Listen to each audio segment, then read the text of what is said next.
like a bit of danger to be involved in the work, some size to the challenge. So that was definitely there because it was such a big movie to be involved in. The man who became Hollywood's greatest villain almost never acted at all. Alan Rickman was 26, successful, and running his own design company when he shocked everyone. He abandoned everything to become the oldest student at drama school. His friends thought he was crazy. His bank account said the same. But this late start was just the beginning of a life full of secrets.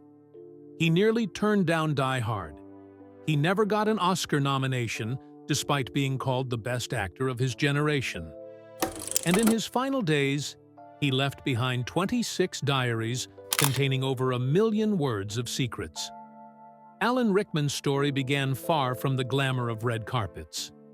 He was born on February 21, 1946, in a council estate in Acton, West London. His parents, Margaret and Bernard, raised 4 children in the tough reality of post-war Britain. Life was not easy. His father worked as a painter and decorator.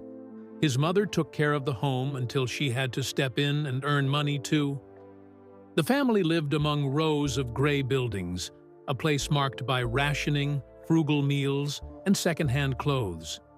Alan often said, every bit of uniform was hard-won, and queuing for free lunch tickets every Monday morning was a routine he never forgot. Then came the tragedy that changed everything. When Alan was only 8, his father died from lung cancer. The loss hit like a storm. Overnight, the family's fragile stability broke apart. Margaret became a single mother, juggling jobs and raising 4 children on her own. She worked for the post office and did whatever she could to keep the family afloat. At one point, she remarried to find security, but the marriage lasted just 3 years. Alan admired her strength. He called her a tigress, a woman who never let circumstances crush her. Watching her struggle gave him a deep sense of responsibility and empathy that stayed with him for life. Amid this hardship, Alan discovered an escape. At 11, he stepped onto a school stage for the first time. It was a nativity pantomime mix, and he played Captain Hook. That moment changed him. For a boy living in a cramped flat with second-hand clothes, the stage felt like another world. He loved the costumes, the energy, and the applause. Later, he said acting was a window out of everyday life. This first role foreshadowed his career. Decades later, he would still be playing complex villains that audiences couldn't forget. Education became Alan's lifeline. In 1956, he won a scholarship to Latimer Upper School. It was a world far from the council estate. The school had resources, teachers who believed in him, and opportunities he had never imagined. But life there wasn't always easy. Alan stood out as a scholarship boy. He remembered the awkwardness of wearing hard-earned uniforms and lining up for free lunch tickets among wealthier classmates. Yet this experience shaped him. It taught him resilience and gave him the hunger to succeed. At Latimer, Alan discovered drama and calligraphy. Both demanded precision and patience, qualities that later defined his work on stage and screen. When he finished school, Alan didn't dive into acting right away. From 1965 to 1968, he studied graphic design at Chelsea College of Art. He became obsessed with typography and layouts, long before computers made design easy. He worked tirelessly on projects, even contributing to underground magazines. In those years, he learned discipline and detail, skills that would later influence his acting. After graduation, he co-founded a design studio in Soho called Graffiti. The company thrived. They worked on book covers, magazine illustrations, and album sleeves. It was a creative hub in swinging London, a place buzzing with ideas. By all accounts, Alan was successful. He had financial security and a respected career in design. But something inside him was restless. At 26, Alan made a decision that shocked his friends. He wrote a letter to the Royal Academy of Dramatic Art, RADA, asking for an audition. Most actors started at 18, but Alan was ready to risk everything for a dream. RADA accepted him on a scholarship, making him the oldest student in his class. While others worried about grades, Alan worried about mortgage payments. Still, he worked harder than anyone, channeling his design discipline into acting. Within weeks, he transformed from a graphic designer to a Shakespearean student. Life outside school also changed. Around the same time, Alan met Rima Horton at Chelsea College of Art. They began a relationship that lasted a lifetime, over 50 years. They lived quietly, far from the noise of fame. In 2012, they married in secret after decades together. Alan often called Rima a saint for her patience and loyalty. They chose not to have children, a decision they both respected deeply. Alan's leap from design to acting paid off. He left RADA with awards and respect.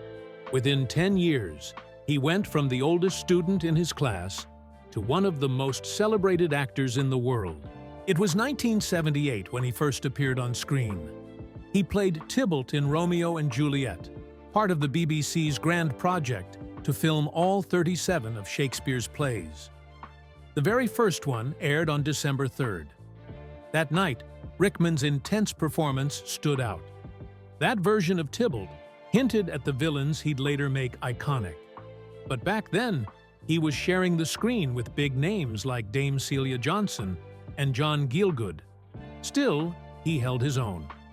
In the next few years, Rickman stayed mostly on stage. But in 1982, he got the role that made people stop and stare. He played Reverend Obadiah Slope in the Barchester Chronicles. This wasn't a normal villain. Trollope Slope was sneaky, slimy, clever. But somehow, Rickman made him magnetic. Audiences didn't know what to feel. They hated him, but they couldn't look away. One critic even joked that women were falling for Slope instead of the romantic lead. That was the power Rickman had. His Slope wasn't a stereotype. He was twisted and charming at the same time. And just like that, Rickman went from stage regular to serious television star. But before all that screen attention, Rickman spent years sharpening his craft with the Royal Shakespeare Company. Right after leaving the Royal Academy of Dramatic Art, he joined the RSC and worked constantly, from 1978 to 1985. He acted in The Seagull, As You Like It, and dozens of others. He rehearsed daily. He studied breath. He learned emotional control. He didn't just perform Shakespeare, he lived it. And he worked with giants, Peter Brook, Juliet Stevenson. These years were tough but transforming. Rickman didn't just become better, he became deep. That depth would later give his villains weight. You didn't just hate them, you understood them. Then, in 1985, Rickman got the part that made him famous on both sides of the ocean. He played Vicomte de Valmont in Les Liaisons Dangereuses. The play started in the UK and then moved to Broadway in 1987, a huge deal for a British production. Rickman's Valmont was seductive, cruel, and heartbroken all at once. He stunned critics in New York and got nominated for a Tony Award. That role wasn't just a hit, it was a message. Rickman could lead, and he could mesmerize. And it did something else, too. It brought Hollywood calling. Meanwhile, Rickman's voice was no accident. He trained it carefully. He used something called the Alexander technique. It was developed by a man named Frederick Matthias Alexander. The whole method is about posture, breathing, and letting your voice flow without tension. Rickman took it seriously. He didn't just want to sound good, he wanted control. And with that control, his voice became deep, calm, and cold, like steel wrapped in silk. Whether he was whispering as Snape or taunting as Gruber, Every word hit. Alan Rickman had no intention of becoming an action movie villain. When he read the script for Die Hard in 1987, he nearly tossed it aside. Just 2 days into his first visit to Los Angeles, the theater-trained actor from London looked at the script and said, "What the hell is this? I'm not doing an action movie." He had just come off a celebrated run on Broadway, playing the cunning Vicomte de Valmont in Les Liaisons Dangereuses. Serious, complex characters were his thing. He thought action films were beneath him, but his agents pushed back.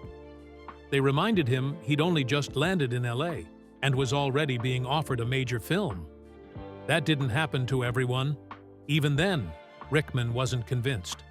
It took director John McTiernan sitting down with him and promising changes to the script to shift his thinking.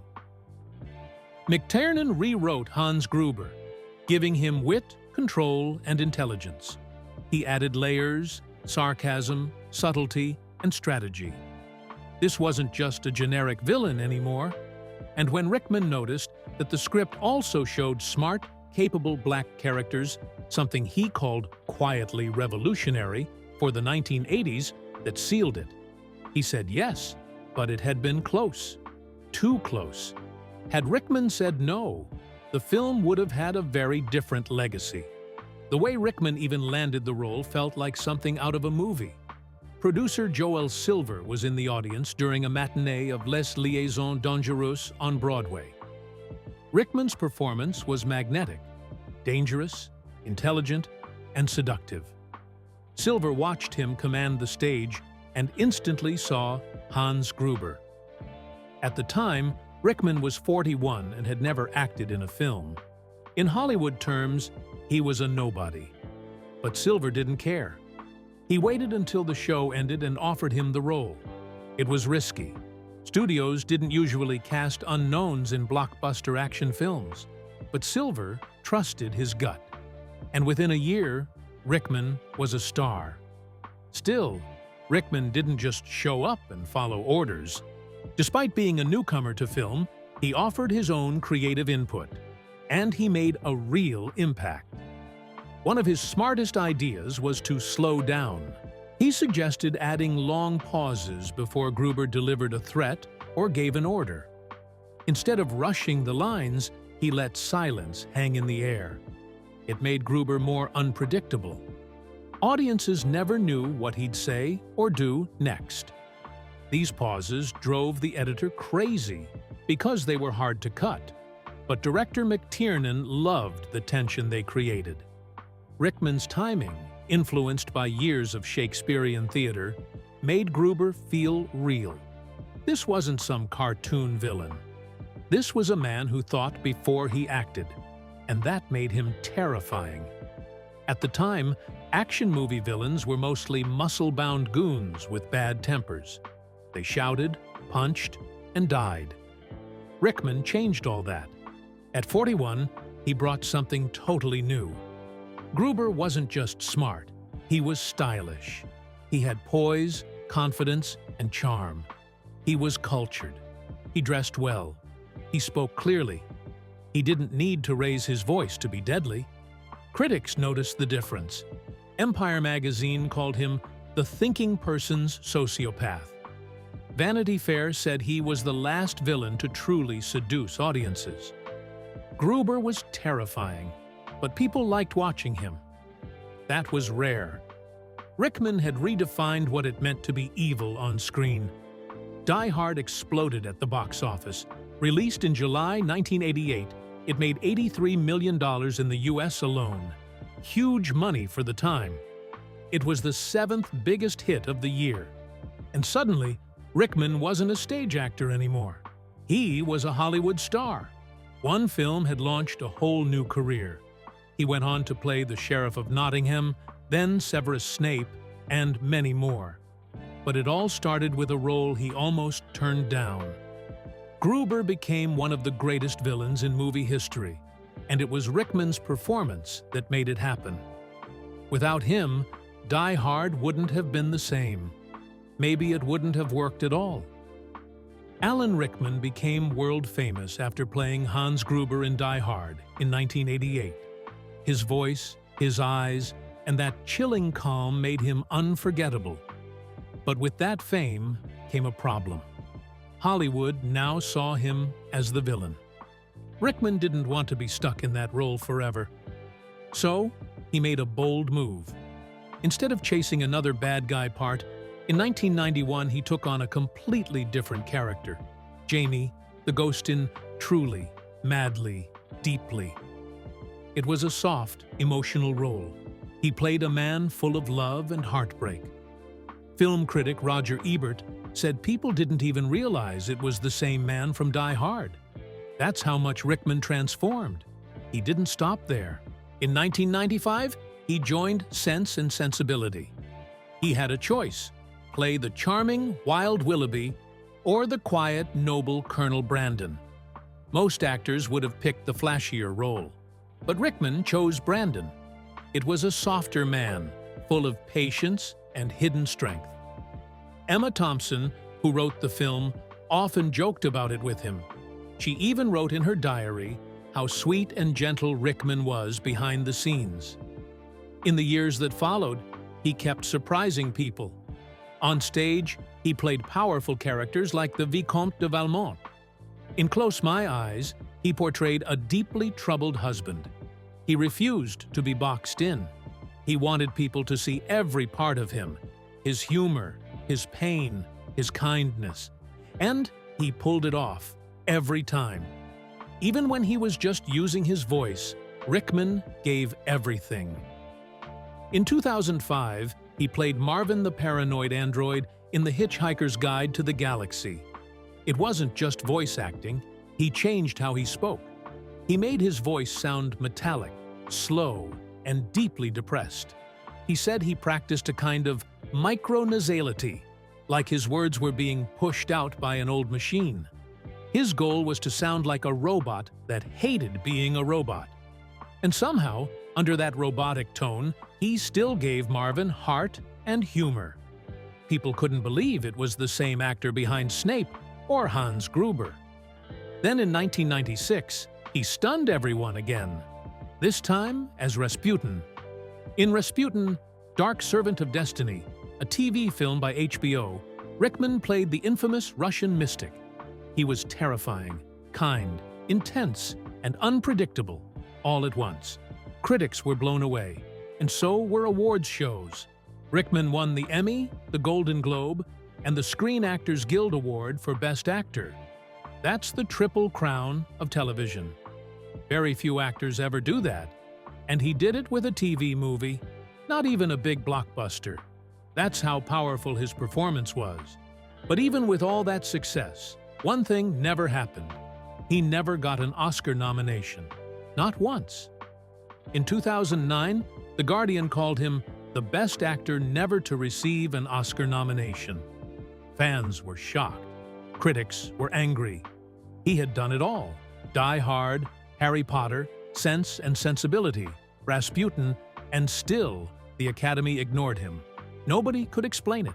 He had the respect, he had the talent, he had the legacy, but never the golden statue.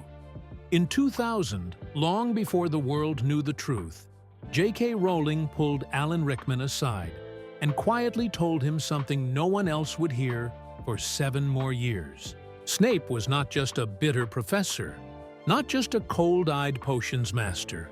His every action was driven by a secret, burning love for Lily Potter, Harry's mother. A love that was never returned. That moment changed everything. Rickman didn't just play Snape after that. He became him. He didn't need to guess anymore. While the rest of the world kept asking, is he good or bad? Rickman already knew. He was both. A man torn apart by love and guilt.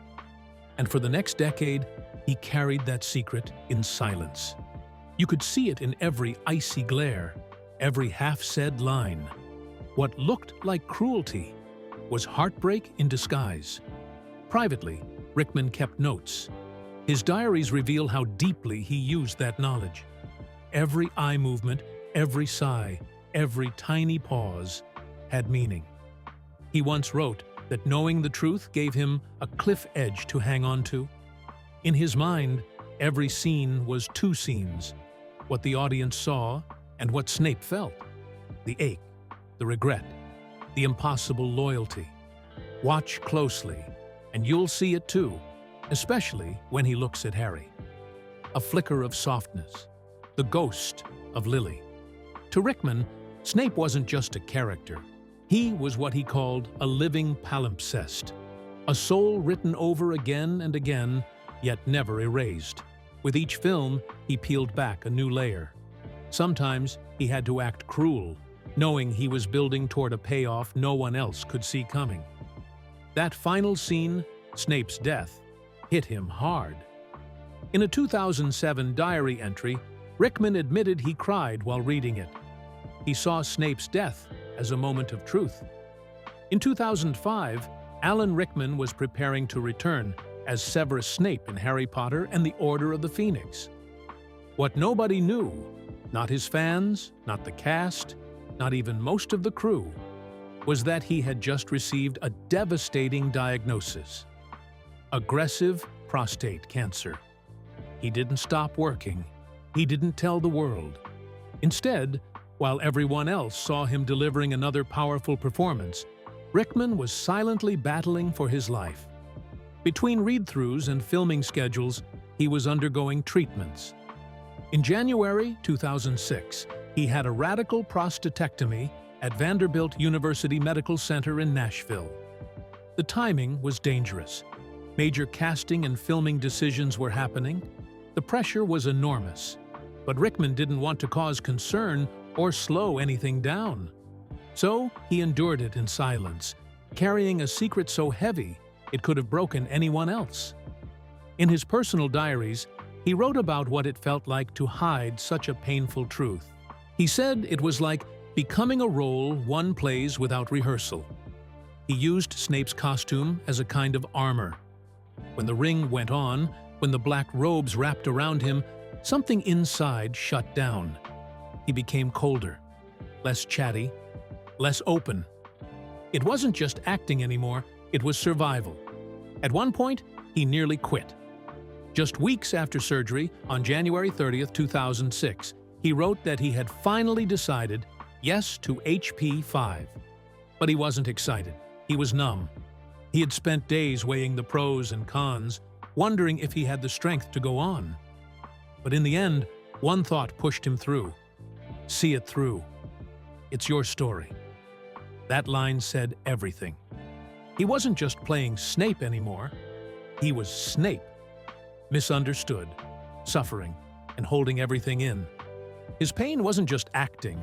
It was real. Then, after a decade in remission, the cancer returned. But this time, it was worse. In August 2015, a minor stroke led doctors to something far more terrifying: Stage 4 pancreatic cancer. It had been hiding behind vague symptoms, just some back pain, some stomach issues, nothing that screamed danger. But the truth hit like a bomb. Pancreatic cancer is ruthless. Less than 7% survive 5 years, and in Rickman's case, it moved fast. Within 6 months, he was gone.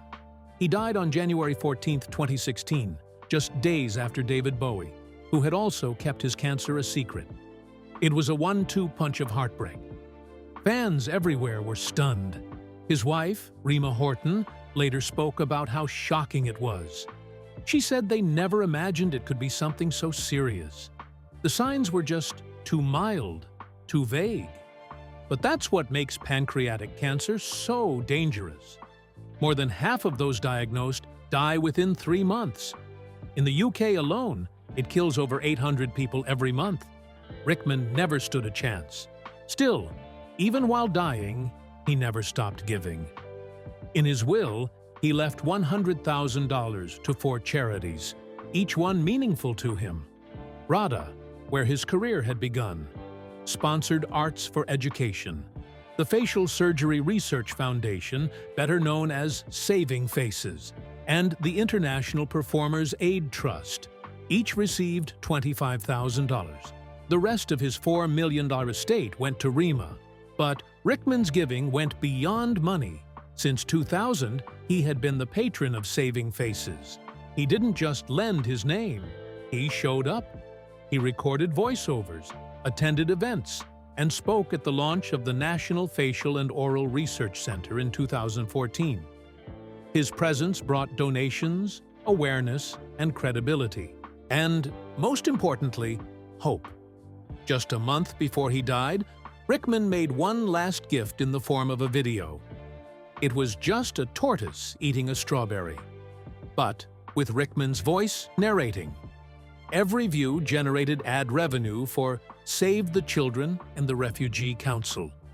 He recorded the voiceover in his London home, visibly ill but still sharp, still kind, still making people laugh. The video went viral after his death. A voice that would never speak again, but still managed to help the world. And he's not done.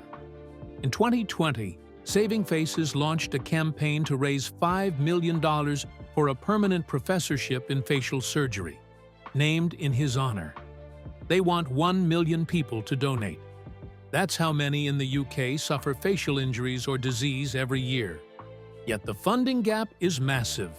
Breast cancer research gets over $46 million annually in the UK. Mouth and face cancers get barely $1.5 million. The Alan Rickman Professorship aims to change that forever. Alan Rickman didn't just play unforgettable characters. He documented his own life with the same care and intensity. For over 43 years, from 1972 until 2015, he kept a personal diary. Not just a notebook or two, but 26 full volumes filled with more than 1 million words. He wrote about everything: his thoughts, travels, emotions, and what it was really like working with actors like Emma Thompson and Daniel Radcliffe. He recorded what he read, what gym plan he followed, and even small moments that most people would forget. These weren't meant to be published. That's what makes them feel so raw, so honest. His diaries became a secret window into the quiet world behind his serious face and powerful voice. As his health declined, his words became fewer. His final diary entry came on December 12, 2015. By then, pancreatic cancer had started taking everything from him. Sometimes, he would write just a line a day. But even as his body weakened, he stayed composed. He still went out. He still smiled with friends. Most of the people around him didn't even know how sick he really was. After Christmas, he was admitted to the hospital. That room became something more, a place where people gathered, a quiet farewell from those who loved him most. On January 14, 2016, he passed away. He never wrote again. That last line in his diary wasn't just an ending. It felt like the moment time stopped for everyone who knew him. The world responded immediately. In just 24 hours after his death was announced, more than 5.6 million tributes appeared on Twitter. They came from all corners of the globe. J.K. Rowling said she was heartbroken. Emma Watson, Daniel Radcliffe, Ian McKellen, and Kate Winslet all spoke about how much he meant to them, not just as an actor, but as a friend. Fans who grew up watching him as Professor Snape or Hans Gruber shared their own stories and grief. It became one of the most intense waves of mourning of the decade. Only a few other stars, like David Bowie, who had died just days earlier, received the same kind of global farewell. Rickman's last film role became something no one expected, a final message. In the 2015 thriller, Eye in the Sky, he played a British general making painful decisions about drone warfare. One line hit audiences hard. Never tell a soldier that he does not know the cost of war. After his death, that line became haunting. It felt like he was speaking for more than just his character. He was carrying pain, responsibility, and quiet strength through every scene. The film premiered in September 2015, and was released widely just 2 months after he died. It was dedicated to him. Critics and fans said it felt like the perfect goodbye, even if no one planned it that way. After he was gone, the people who loved him had to find a way to keep his memory alive.